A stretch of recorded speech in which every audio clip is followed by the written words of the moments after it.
I said it before and I'll say it again. That scene, that last scene. What does it mean? I'm the dude, you know? Get the fuck out of here! No, I cannot. That final scene Starts now. Well, hello or welcome back. You're listening to the That Final Scene podcast. My name is Sophie and I'm joined by my two co-hosts, Ben and Simon. Hello. Hello, hello. And today we're going to be talking about the ending of a film that is kind of iconic. It also is its 10th anniversary. It's called The Dark Knight Rises. Not The Dark Knight, as Simon found out when he went to watch it. We need to get a backstory. I think I will give Simon the benefit of the doubt because I think it's quite confusing because in the WhatsApp group, we were just using like the initials. So if we'd been saying maybe The Dark Knight and The Dark Knight Rises, That's true. And Simon was like, what the F is this? I didn't want to say it when you posted the screenshot. I was kind of like, that kind of looks like the opening, the bank heist and Dark Knight, but I'm not going to say anything just in case I'm wrong. While I was watching it, I looked up how long it was. And I noticed my film didn't match the duration of what was on Google. And then I remembered the plane sequence should be at the beginning. And I was like, there's no plane sequence. Oh dear. What film am I actually watching? It's a pirated version of... But it had all the hallmarks. It had the Joker. Right, Batman. It had Batman was Batman tropes, yeah. There was some naughty baddies. It was all looked legit. Haven't seen The Dark Knight in a minute, I have to say. I feel like I've rewatched it in the last year, maybe. I think I might have watched it in the run-up to seeing the new Batman movie. I think I watched it like around January time before the Matt Reeves one came out. There's a lot of Christian Bale's silly voice in it. Silly? You don't like his gravelly Batman voice? Yeah. Isn't that Batman, though?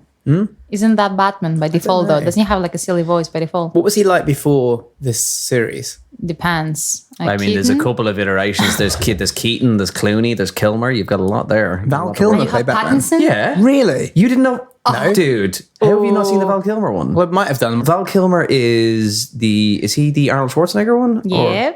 Yeah. So Arnold Schwarzenegger plays Mr. Freeze. Oh, Simon, this is like... Yeah. This is like 90s camp. It is hilarious. You should watch it. I'm surprised you haven't seen that. Who's the other one? Because there's two baddies in that one. Is it Tommy Lee Jones as Two-Face in that? No. Tommy Lee Jones and Jim Carrey are the baddies. Jim Carrey's in it? So Riddler. It's not the same one. In the George Clooney one, you have Tommy Lee Jones as Two-Face and Jim Carrey as the Riddler. And then is it Uma Thurman as Poison Ivy and Arnold Schwarzenegger as Dr. Freeze, I think? Yeah, but that's In the not Val the same Kilmer film. one? Yeah, it's a different, yeah. Maybe I'm mixing them up, but yeah, it's fantastic. The George Clooney one is the first time Batman ever had nipples on his suit, which George Clooney is always apologizing for in interviews, which is quite funny. He has deeply regretted that role. Okay. Yeah. I got to about an hour and a half in, looked up the time, because I was like, it should be finished by now. And then I realized I was only halfway through and it was the wrong film. You got a lot of support on social, so... I mean, admittedly, it's the better film. Speaking of hot takes and controversial opinions... take. It's not a hot take. What is a hot take? I don't even know what it is. I don't know, like It's a controversial opinion. Unpopular opinion. okay. That's the Gen Z lingo that we're trying. That's the Gen Z lingo of the audience we're trying to tap into. So yeah, to be honest, like Ben's opinion on The Dark Knight is not a hot take. It's more like a no. It's a commonly accepted fact. It's the popular take. Okay. It's the popular take. Yeah. What? So that's TDK. Most people think TDK is better than TDK. It's a superior film from the trilogy. That's the common perception of the trilogy. And actually, I know some people who would consider Rises to be the... Rises. Well, yeah, we'll call it right. It's a bakery. Yeah. He has reason. But who would consider that to be the worst? Well, not the worst is the wrong word to use, but of the three films, it would be third, and Begins would be second. We heard it all on Instagram because we actually got a lot of positive feedback from people that whoever is listening at home, they're really enjoying our hot take. So we thought it would be a good opportunity to do. I'm gonna say it again. A hot take segment for the. What you just say really rude things. No. But for the Dark Knight trilogy in particular, have people speak up their mind and say whatever they want. And we asked people yesterday, and people delivered. So we're going to go through them in a bit. That's part of our community segment. But yeah, that's an opinion that The Dark Knight Rises is the worst film. But I also heard quite a few people say that Batman Begins is actually shit. So there's a spectrum of hot takes out there. So looking forward to going through this with you in a second. But before doing that, what have you guys been watching? After we met up Yep. at the weekend, That was Saturday, yeah. I had a hangover day on Sunday. Love it. And so therefore, So, risky business? no, I Roadhouse? loaded up the Netflix, and the first thing that caught my eye was a film called Executive Decision. Steven Seagal and Kurt Russell. Is that your homepage algorithm? I don't know. Serving? I think I might have typed it in actually, to be honest. I can't remember. What we should do is we should look through all three of our suggested that's a films good idea, on actually, Netflix yeah. to see what our algorithms are showing us. Anyway, Interesting. Olive, who's my daughter, who's 3, was in the room, and in the first scene started crying because it's like quite scary. So I turned it off and then Scary had how? I mean, Steven Seagal walks on screen. That's scary That's enough. it. No, the fighter jet is like underneath the 747 plane, and they have this pipe that goes up. So like Steven Seagal and his team can break into the main plane to save everyone. Much like the start of The Dark Knight Rises. There's parallels. And Steven Seagal, which is really unusual for him, because I'm sure he has it written to his contract that he can never be killed, gets sucked out of the pipe because it like loses pressure. So Steven Seagal's killed off really early on in this film, and then Olive was like Drew Barrymore and Scream. Everybody's shocked that Steven Seagal's dead. I was shook. So we had to turn it off and then watch Beethoven 2, Solid. which was horrific. Yeah. Solid movie about a big dog. And did that help with your hangover? Did it make it worse? I fell asleep for most of it. So That would help. I woke up the other time. that's a I win woke up sleeping. and then they were having a burger eating competition, and then something else. I can't remember. Yeah. Sounds good to me. So that's what I've been watching. Ben, what have you been watching? Tell me I've been something watching. about I've been watching quite a lot. So I, for some ridiculous reason, I'm still persisting with Halo, and it's persisting to be the most boring show I've ever watched in my Is it entire getting life. worse? Why are you watching Oh it? my dude! I'm just skipping through it at this stage. I'm no literally like obligation. scrolling. Hate watching is a thing. I Hate am watching hate is a watching it. thing. What, I because really you feel am. pot committed because you've gone Yeah, so far? dude, I'm 8 episodes in. There's 3 left. I have to finish it. I'm just like, I I have was like to that with finish this Breaking fucking Bad. thing. Breaking Yeah, Bad. but Breaking went way Bad's too long. great though. It didn't keep getting worse, though. Breaking Bad it's on got a better. level. Halo has just gotten consistently more dull. Wow. Like 0 to no interesting plot, 0 to no interesting performances. It's just getting weirder and weirder, and it's just just not really enjoying it. Then I've watched just a couple of random movies this week. I watched Predator on Friday night because I was Nice. just lying in bed flicking through Disney Plus, and Prey is coming out this weekend. Actually, Prey is coming out on Friday, and I want to watch that. So I was like, yeah, fuck it, I'm going to watch the original Predator. And I love a bit of Arnie. You know, one of his best performances, I think, in Predator, because it's just so calm. I mean, for a movie that's really like a solid, alien action movie, it's just classic camp Arnie. And then I watched Le Mans 66. Oh, yeah, with Matt Damon. Which is called Ford v Ferrari in the States for our US listeners, which is, I think is really interesting. Then I went to like completely different name. Yeah, so I was looking into this. There's a lot of films that will have different names depending on the territories they're released in. So it's called Ford v Ferrari in America because it sounds more like aggressive and it's very more marketable. cool and it's really marketable. And in the UK, it's called Le Mans 66 because it's a build up to the race in 66. And it's really nice because you can see how Ford v Ferrari is an interesting title, but actually the film is a really nice kind of untold story about Christian Bale's character, that everybody knows the story of Matt Damon's character, like Carroll Shelby, who owned Shelby Motors and helped him design the car. But what a lot of people don't know about was the guy who drove the car, who is Christian Bale. And it's quite interesting. I actually quite enjoyed it. I do like a good like racing film. Like I really like Rush and stuff like that. I really like that film. Yeah, Rush is really good. The soundtrack is good as well. Yeah, it's fantastic. I think we talked about this with Ewan McGregor. Like Christian Bale's got just a solid bar that he doesn't really drop under, I think. And I think besides, what was that awful film that he did? He was in Egypt. Oh my God, I can't remember. The cultural appropriation of that film. Yeah. Why? What happens? It's shaky. It's shaky. He has dreads. It's a white savior. It's a white Australian guy and a white Welsh guy playing 2 Egyptians. It's as bad as you think it's going to be. What's the accent? Oh, that's. I don't even think they I don't do even remember. really, it's just them being like dark and brooding and talking like, kind of stuff. So yeah, I've been watching quite a lot. What about you? Okay, so I have a bit of an announcement. Wait, shall I open fun. another beer? Dun, dun, dun, dun, dun, dun, dun. No, I think I told you, Simon. So I am going through this experiment where I have quit most of streaming services. As of right now, I have quit Netflix, Apple TV Plus, Now TV, which for our non-UK listeners, that's the equivalent of HBO Max, kind of. How it has the HBO originals and Showtime and Sky stuff. Sophie, do we do a movie podcast and you're about to tell us you have experimented and you're not watching movies anymore? So that's going to be really hard to sell. Here's the twist. I had to keep Prime Video because I have prepaid for the entire year. So thanks, Amazon. I didn't want to obsess over it. I just wanted to use an experiment. Just be like, what is life without streaming services? Because I still have my local cinema next door that I could go to, because I think we had this discussion in our last episode when you were mentioning you were going to the gym, and I wanted to just... Is this the cinematic version of going vegan? Sugar-free. I think that would be a better description, because 80% of the stuff that Netflix pumps out right now, it's trash. I mean, I know that I'm going to go back to them eventually, but I do think that it's much more effective to just almost have them on rotation, right? So if you want to watch something, then you can just resubscribe. But why? Like, I realized that I hadn't seen anything on Netflix other than Better Call Saul in ages. And I was like, why should I pay that, £15, whatever it is right at this point? And yeah, when the new Stranger Things comes out or whatever, like, I might just go back to it. I just don't see the value of it. And looking back, I realized that after work, instead of, going to my local cinema or watching something a bit more like higher quality, I know that I'm going to be judged because I literally have a podcast on films and, like a social presence on films, but cinema is around the door. I have Prime. And but you can still buy one-off films. And I can rent, and I can rent, and I can buy. Like, it's more intentional. Wait, I already do this. I'm already this pure. I aspire to be like you. You're downloading the wrong videos every week at a high price. That's your problem. That said, I do have a recommendation, which is from Prime. It only has 2 seasons, and it just flew under the radar for me. It's called Undone. Have you heard of it? Oh, yes, I have heard of it, yeah. So it's...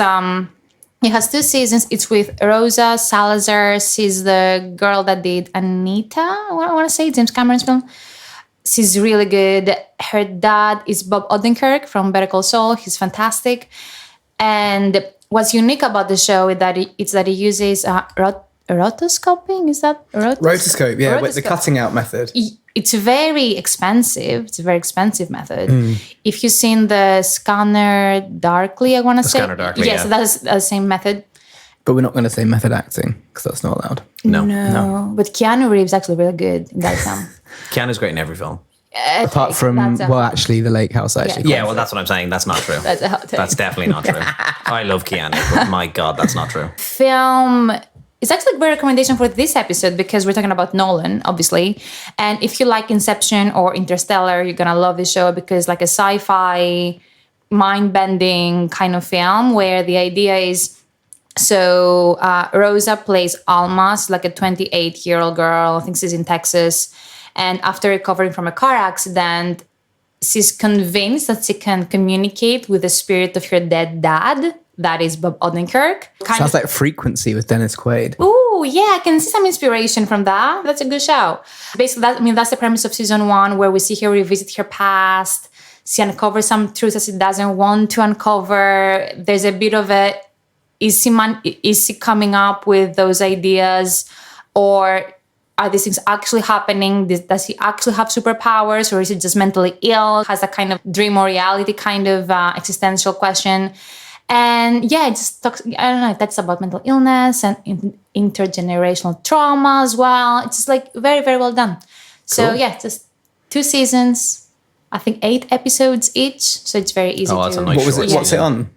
Prime.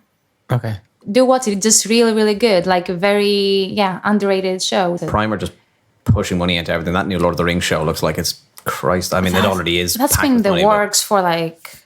a couple decade of years now. now. We're finally getting it next month, start of September. I hope it's worth it. Oh God, so do I I. hope it's worth it. Yeah. So do I, just for the terrible fake Irish accents in it. But I'm already looking forward to never watching it. Have you seen Lord of the Rings? No. Oh well, that's then a final scene that we have to do. If you haven't seen Lord of the Rings, my God. What's this? It's a movie. No! Oh, I liked it. No! Can I say something? No! I don't get it. What don't you get about it? So we ask you to serve us with your spiciest hot takes about You've been served. Christopher Nolan's The Dark Knight trilogy, and as always, you all delivered. So let's get right into it. I can start with some of my faves. The problem I have with Nolan's The Dark Knight trilogy is that Batman is just too cop-friendly. The only cop he should be working with is Jim Gordon. A true Batman is an anti-cop Batman like Pattinson's. Also, Christian Bale's Batman and Bruce Wayne doesn't really have much of a presence. He's boring. It's the other characters who are trying so hard to make him look interesting. So 2 different hot takes here. I mean, Plus between is he boring. too cop friendly? Is my question. I know He's in Dark definitely Knight. more cop-friendly than Pattinson's. Yes. Yeah, but Pattinson's is an intentional leaning into we're going to make Batman as dark as humanly possible. Yes. I think it's, and this is the interesting thing about Batman, is that there's been a lot of different interpretations of what, so like from Tim Burton's Michael Keaton ones to the Val Kilmer ones to Christopher Nolan's to the animated series to the latest one. Batman's been open to a lot of different interpretations. And I think Nolan's one is just kind of more of that. There isn't, I mean, yeah, of course, he has a lot of interaction with Gordon. He has a lot of interaction with John Blake as well, which feels a bit like a story. Well, I think for a that's- film that's trying to make an argument about class divide Yeah, and revolution, he's probably being a bit too... And I have issues with the John Blake character anyway, Yeah. because like, I think Joseph Gordon-Levitt's great, but having him in that film just so you can set up one line from someone at the end that possibly means in future we could get a movie where he plays Robin. I don't think that was the intention. Even just to have it though, Yeah. like what's the point? Like what's the point of even having that in service. there? You know, just as you Yeah. say, fan service and stuff like that, which actually this film does quite a lot of. Like it does a Yeah. lot of fan servicey stuff. But I don't know if I think this is just Nolan's interpretation of Batman in the world at the time. It's interesting to look at the Batman movies in like what the world was like when they came out. And Yep. like, are they a reflection of, you know, what Batman needed to be at that kind of time? What do you think about Christian Bale's Batman being boring? He's very wholesome, isn't he? In terms of what you envision for Batman to be generally? They're trying really, really hard to portray him as the ultimate do-gooding hero. And he's willing to sacrifice everything, even himself. I think Dark Knight's better at not doing that because the whole point of Dark Knight is the idea that you have to overcome those morals, or do you have to do that? And that's Yeah. a more interesting kind of psychological look at it. But in this one, it's definitely more so like, you know, the Dark Knight riding in and saving the day. I think it's an interesting one because it's I think in most Batman movies, the person is either really good at being Bruce Wayne and not very good at being Batman, or very good at being Batman and not being very good at being Bruce Wayne. I think Christian Bale kind of strikes a balance at both in that he's not necessarily the greatest Batman in the world, but he kind of balances that out a bit with being maybe a little bit of a better Bruce Wayne. Moving on. The third film was the weakest of the trilogy, even though it has the best beginning, in my Agree. opinion. The intro is insane. I love Absolutely the insane. opening. The scene. intro is fantastic, and I think there's a lot of great set pieces in it as well. It's hard to say it's the worst. I think worst is too strong a word. I definitely think it's possibly the weakest of the three, or maybe even on par with Batman Begins. I think there's probably merits to both. I don't necessarily know if they outweigh one another in the argument of which is worse. For me, it's the weakest. I think the fan service doesn't help it. And the biggest thing for me is like there are just so many plot holes in the third one. Like the second one is still my favorite, but I do give the first one a lot of credit because it's such a good origin story. When explosions start from the first 10 minutes, and with Batman Begins, you don't see actual fighting until 40 minutes, like an hour in. Like it's just really focusing on setting up the character. And Simon, to what you said, really trying to get the audience to care about him in the first place. So I give a lot of credit to Batman Begins for that. And there's great performances in Begins as well. Yeah, like I exactly, think yeah. Cillian Murphy's great as the Scarecrow. So good. And Liam Neeson's brilliant as Ra's al So Ghul as good. well. Like they're really, really solid performances Katie throughout Holmes it. not so good, but it's fine. Yeah, Maggie Gyllenhaal's definitely the better. He's such a superior, yeah. But yeah, the third one, there are things that I love. Like I love Bane personally. I love Tom Hardy. But yeah, like John Blake, Talia, the new characters just feel. I remember when it came out originally, and everybody being like, "Oh, she's going to be Talia al Ghul," and it was kind of like the worst kept secret that this is what it was going to be. And it's kind of disappointing because they could have had enough in there to not need to bring that. I understand that they're tying off the trilogy, and they were like, how do we tie it off? We bring it back to the first one. And it's an interesting idea. But I mean, they could have just made it that Bane is back to avenge the League of Shadows and it not have to be Ra's al Ghul's daughter. I mean, Yeah, he the does plot- have a the daughter in the plot comic twist books. doesn't work. He does have a daughter in the comic books, but in the comic books, he's also immortal. So, Yes. I mean, we don't necessarily need to go that into the comics. And I remember even thinking initially, like, how are they going to do Bane? I didn't know if he had like that as a Bane as a character, especially in the comic books, has had enough to carry the weight of an entire film. But he does for about 2 hours and 20 minutes. It is Bane until we find out like 20 minutes from the end. In the third film, everyone was asking for Riddler, obviously, because massive Batman villain. But Nolan was like, no, because he's a bit too similar to the Joker, where like it's more like psychological games. I want someone with like proper physicality, like a beast that can take Batman like on the ground, really, and just play with that. Even though I feel like it kind of that flipped on its head, because for me the worst thing about the third film is the fight scenes, and the choreography hasn't aged well. Stuff. Yeah. But what you said earlier is actually the fourth hot take from a listener. Bane's muffled voice is cool, actually. I think the lack of backstory around his mask and persona makes him interesting, almost as iconic as a Joker. The reveal that it's Miranda Tate and not him who got out of the cavern kind of sucks, though. I mean, if they hadn't done the Miranda Tate switch, it probably could have ended, and this would have helped Simon probably ended about 20 minutes earlier anyway. I had one final hot take from our community, and I think, Simon, you're probably going to be best to speak to this because you watched the film yesterday, so you have no excuse. That scene, The Dark Knight, where the Joker leaves the bank in a school bus, it looks dumb. The whole heist scene was great, but the escape makes no sense. The bus driver right behind him was either blind or was an accomplice, but that was never discussed in the movie. That was actually the most liked comment. That stuck out to me as well, because all the school buses are just trundling along the road, and then suddenly this school bus like just drives out of nowhere, and there's like Comes out of the side of a it sort building. of crashes out of a building, then manages to sneak into the road and just carry on as normal. Yeah, that was a very popular plot hole. Interesting. In the I would say that's not really a hot take. That's just a very valid point. Cool. And to round out this segment, we got a voice note from a listener who's going all in on his hot take about Bane versus the Joker. Hi, everyone. This is Chris. On the topic of The Dark Knight Rises, I've got to say, Bane is a better villain than Joker. While Heath Ledger's performance may be singular to the point of overshadowing Tom Hardy's Bane, Bane is just a better foil to Batman in these films. He is physically stronger. He is smarter. He is more ruthless than the Joker. And you know, that voice just haunts my dreams. I know people love comparing villains. I just think they're great in their own respect. That's what I was going to say. It's hard to compare because Bane and the Joker are doing two different things to tell two different angles of Batman. Yeah. Like the Joker's story is about Batman's morality and what he's willing to do. Bane's story is about how he can push himself. Like it's a very different villain. I also think to say Bane is more ruthless than the Joker is probably not true. I think Bane just dials it up to 11 because he has the nuclear bomb. I mean, the Joker is willing to blow up a boatload of civilians and He has zero chill. kills a dude with a pencil. Like, you know, I think it's not fair to say that Bane is more ruthless. I think they're different. And yeah, as you say, I don't know if you can compare. The one thing I can definitely say is the chemistry wasn't quite there with Bale. Bale spent a lot of time with Ledger. Like they have a lot of screen time together, while Bale with Tom Hardy, not as much. I think it's also to do with how both have been written, in that in The Dark Knight, the Joker's obsession is Batman, and as he says, like exactly. you It's more complete personal. me, whereas Bane is just a mercenary carrying out an order. So, final scene. We're ready? Let's do it. Oh, look, a message from our sponsor. G.I. Jane 2. Can't wait to see it. Nah, yo, hold my poodle.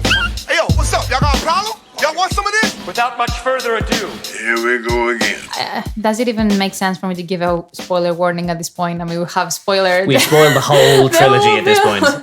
First of all, so we kind of try to recap the film for everyone. Sounds good. Especially It'll certainly help me. the end. Yeah, especially for Simon.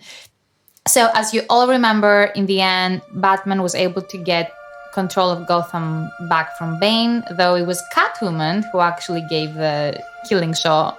We haven't spoken about Anne Hathaway. She was brilliant in that film.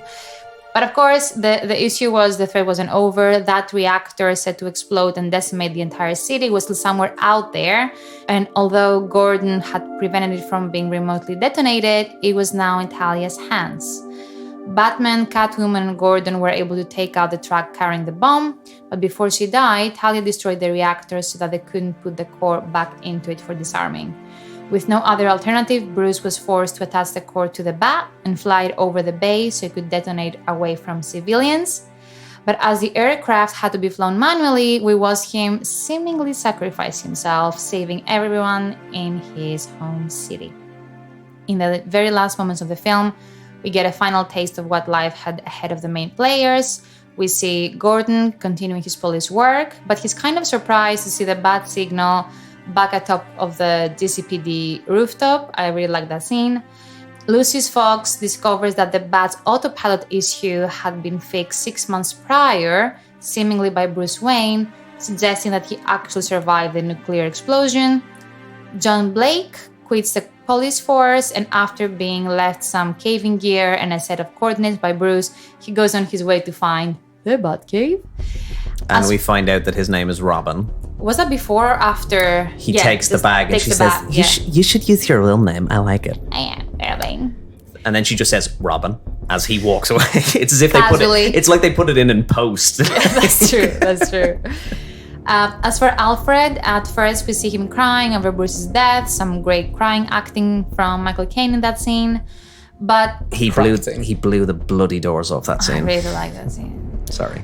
But at what most people consider to be the final scene, the film cuts to Florence in Italy, where we see him at that cafe that he had mentioned as a fantasy earlier in the film, which goes... I had this fantasy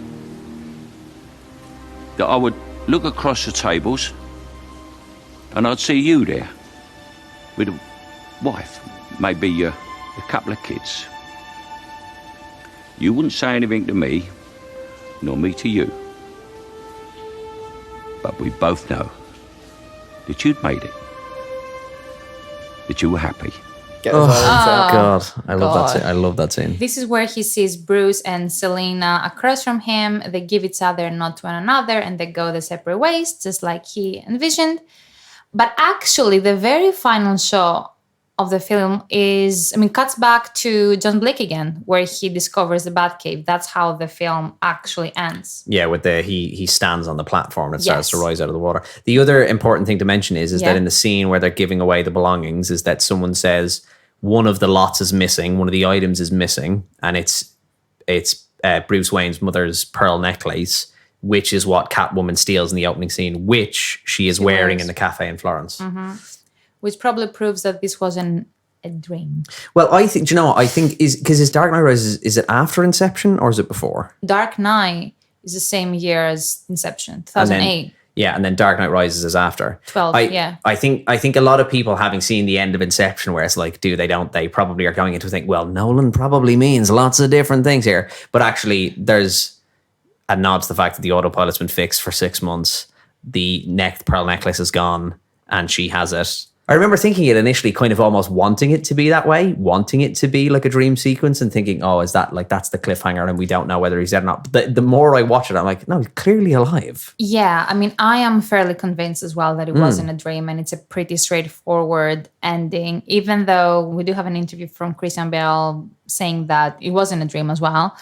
But the only reason I would give, potentially consider it to be a dream is because how he got out of the bat and surviving the explosion is so unrealistic. Like the editing of the film, of that scene, is kind of weird because if you remember, we see him in the bat up until the very last moment before he blows up. No, not necessarily. So we see him in the bat and then we see a shot of him flying over what looks like a beach.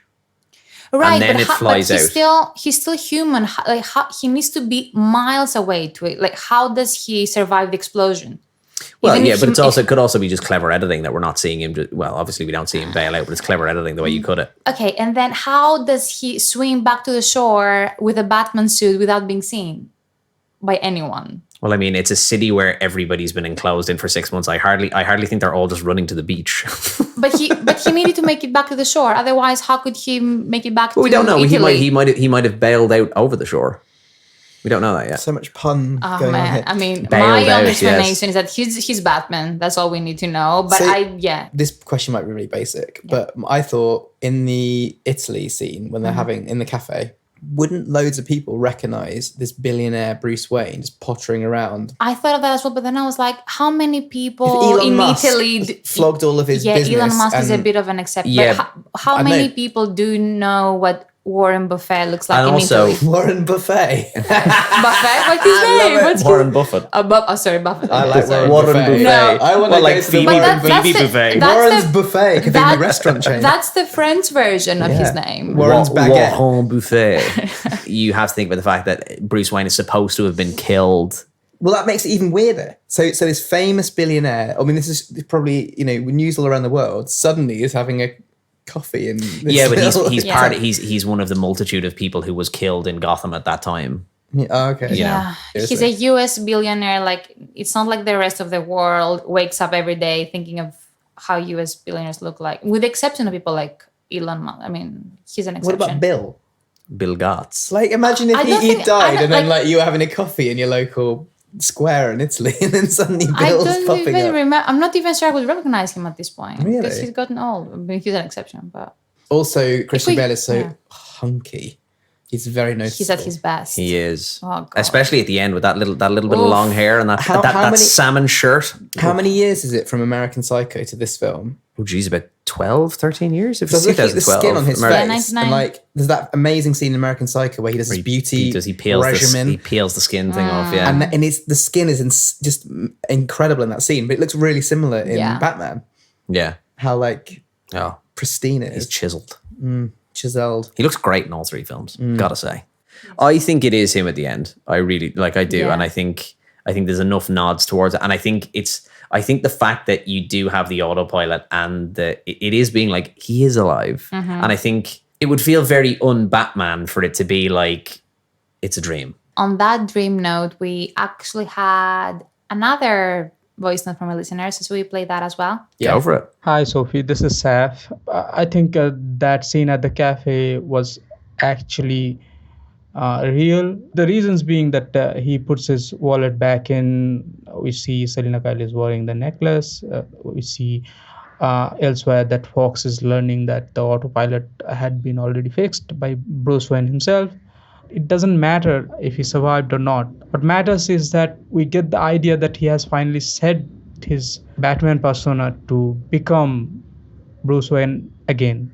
And that is supported by Robin finding the cave, and Gotham actually has a new savior in Robin, and the Batman doesn't need to come back. I do think the trilogy as a whole, whether it stands up as good or the worst of the three, even though it's not the best of the three films, I think it ties it together nicely. Like, that final scene isn't just the end of The Dark Knight Rises, it is the end of Nolan and Bale's Batman trilogy as well.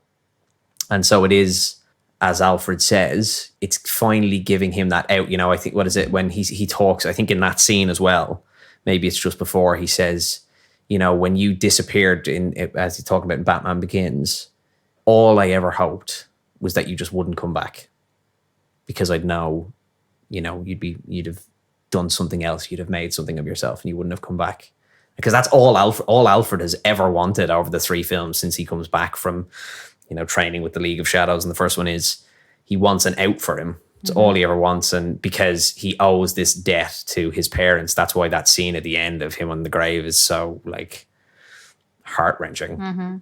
You know, saying that he failed his parents is because that's all he's ever been trying to do, and protecting him, and you know, letting him do the Batman thing, like letting him be Batman, but also still trying to find a way out for him, I think has always been the thing. And actually this trilogy is a nice out, you know, closes the book. You know, he's done. It's a romantic way to end the film, and then if we need to remember that Nolan is a romantic, right? If you look back at his film like Inception, it's about love. Interstellar is about love. So he's much more emotional as a filmmaker, as he kind of comes across because he has like major blockbuster films, but he can be very sentimental. And I think that was his way of, that was the story he wanted to say. Not to bring back the Prestige, but I mean, the Prestige, there's two like really strong love stories in the Prestige as well. Yeah.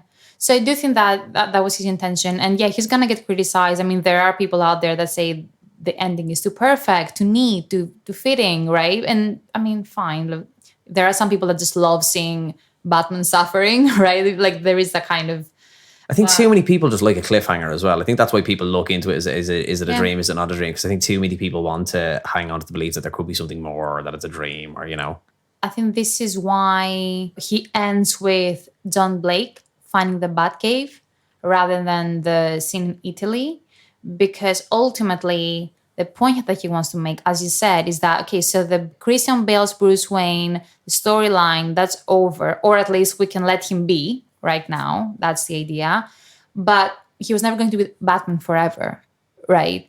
The idea is that Batman is a symbol, right? It transcends like a human body in a way. It transcends like Christian Bale, like whoever, the former Christian Bale.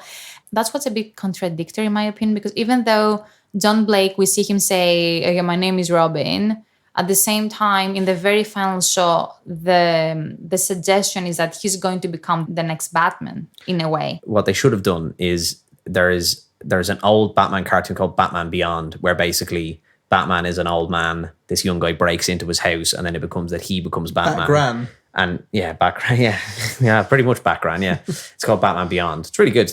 They should have done that. It didn't need to be the Robin thing. If you wanted to do like a nod and fan service, that was an easier way to do it. Have it as a nod to him. Yeah. But I thought the Robin thing was just a little bit too much. I agree. Yeah, it didn't feel. Yeah, the Robin thing shouldn't be there. Or yeah, you're right. They should have introduced someone else because like even the comics, like it's not like Bruce Wayne was always the Batman. You had Dick Grayson and even James Gordon was the Batman in a comic book. Or what's his name?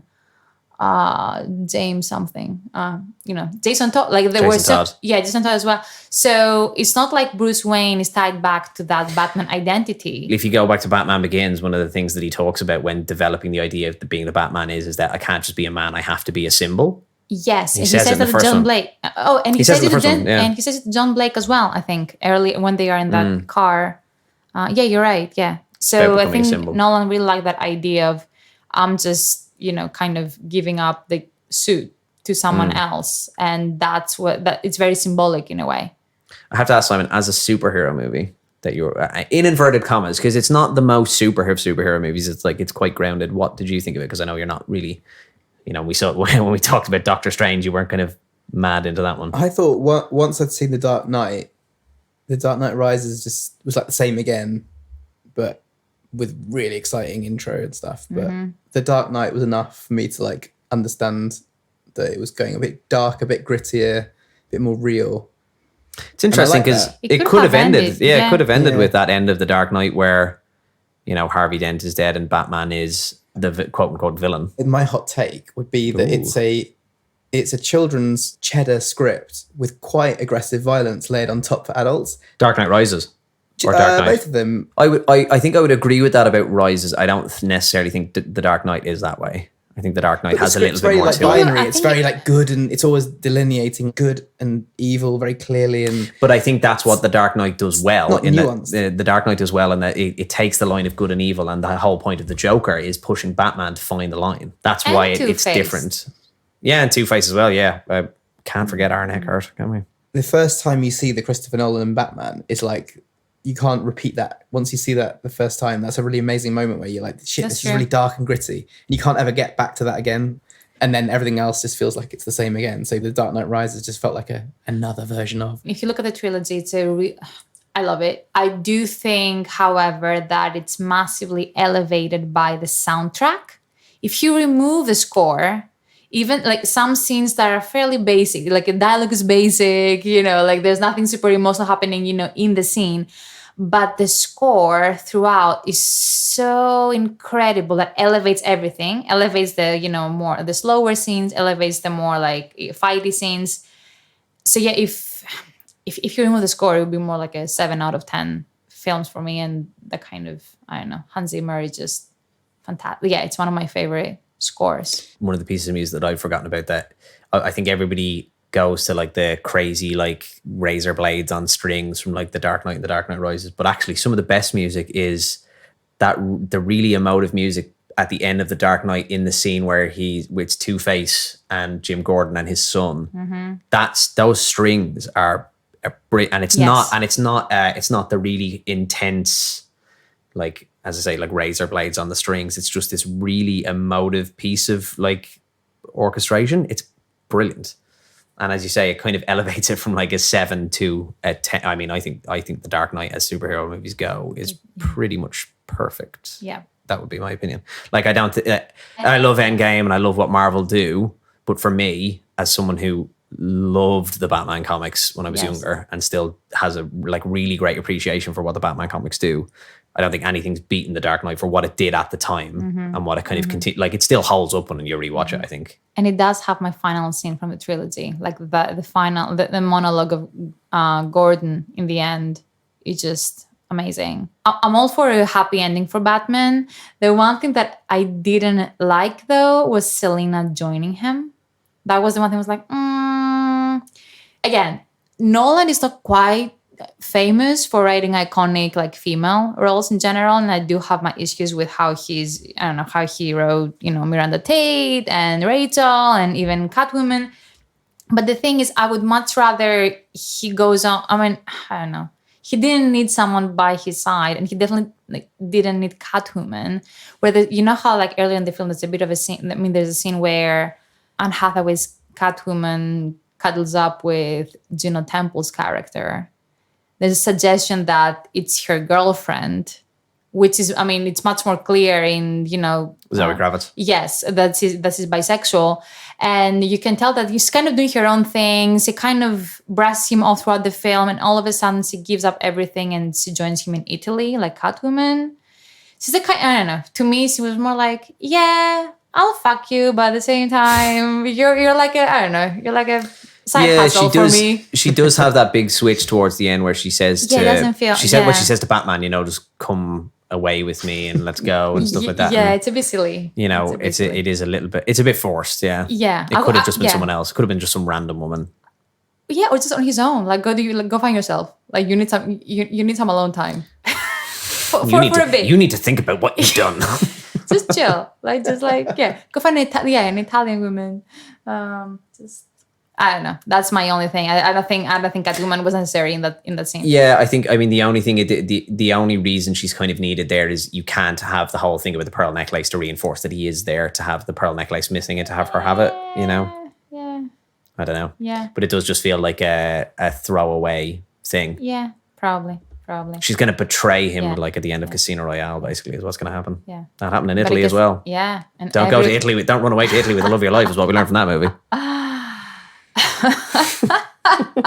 It definitely sounds like we solved the ending though, in a way. So. Or maybe Christian Bale did. I don't know. Anyway, this was a lot of fun. If you made it this far, thank you so much for listening. And I mean, you know what to do. Subscribe to the podcast, Spotify, Apple Podcasts, wherever you're listening. And don't miss out on the next episode, because you know who we're going to be talking about? Jordan Peele. He's back after 3 years with Nope.